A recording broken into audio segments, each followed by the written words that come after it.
This is China versus the world. They have put these unacceptable export controls on the entire world. China is a command and control economy, and we and our allies will neither be commanded nor controlled. The trade war between the US and China has just reached a whole new level. And this time, Beijing isn't holding back.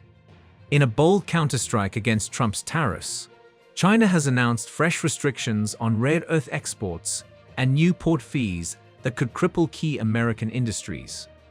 From electric vehicles to smartphones, this move could shake the global supply chain and redefine who really holds the power in the world economy.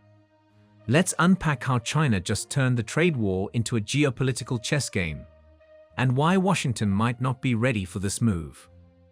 What started as a battle over tariffs and trade deficits under Donald Trump's America First policy has now escalated into a full-blown economic power play. China, often portrayed as reactive, has just made its most strategic move yet, tightening control over rare earth exports and introducing new port fees aimed directly at US trade routes. These aren't random measures. They're precision strikes at the heart of America's industrial supply chain. To understand how we got here, let's rewind.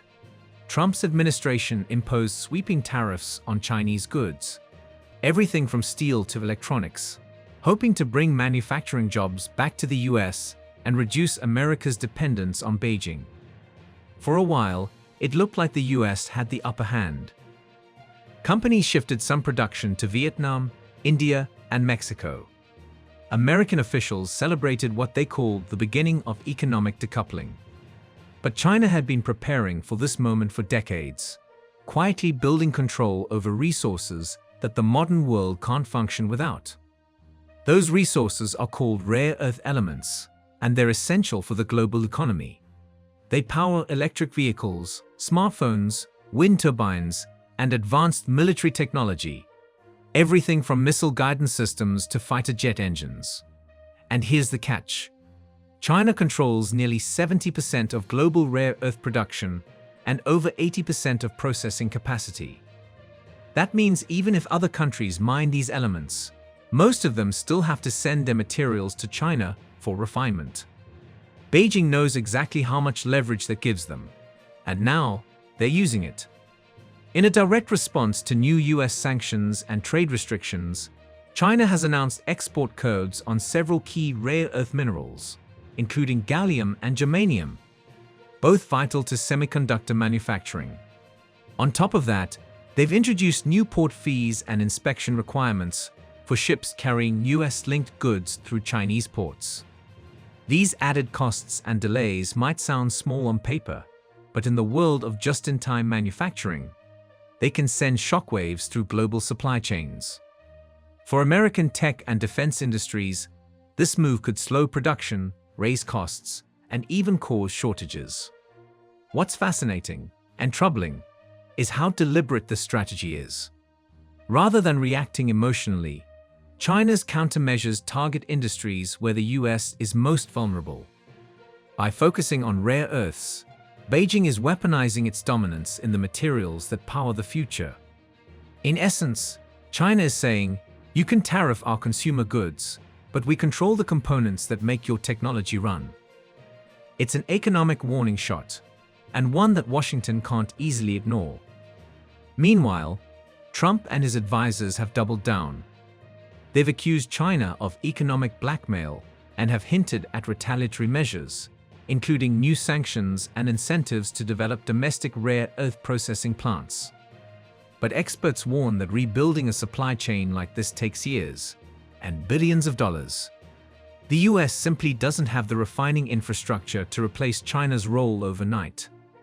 Some have compared this standoff to an economic version of the Cold War, a slow strategic struggle for control over global influence, resources, and technology.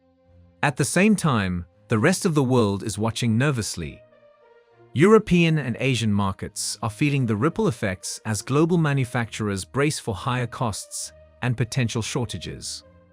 Electric vehicle makers, renewable energy companies, and semiconductor giants are all warning that China's move could derail production schedules. Some nations, like Australia and Canada, are rushing to increase their rare earth mining projects, hoping to reduce dependency on China. But those efforts will take time, and for now, Beijing holds the upper hand. Beyond economics, there's a deeper message here, a shift in global power.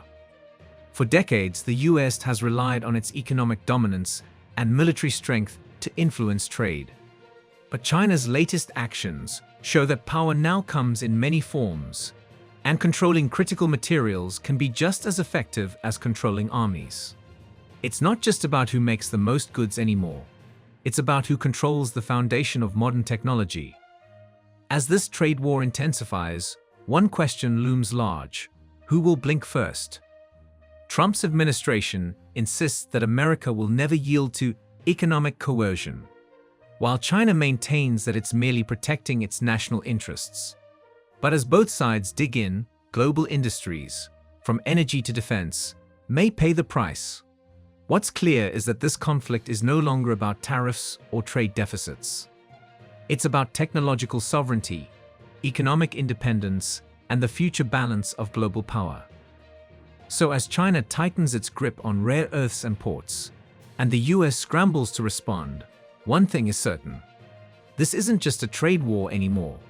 It's a battle for the world's next industrial revolution, and the outcome could redefine the global order for decades to come.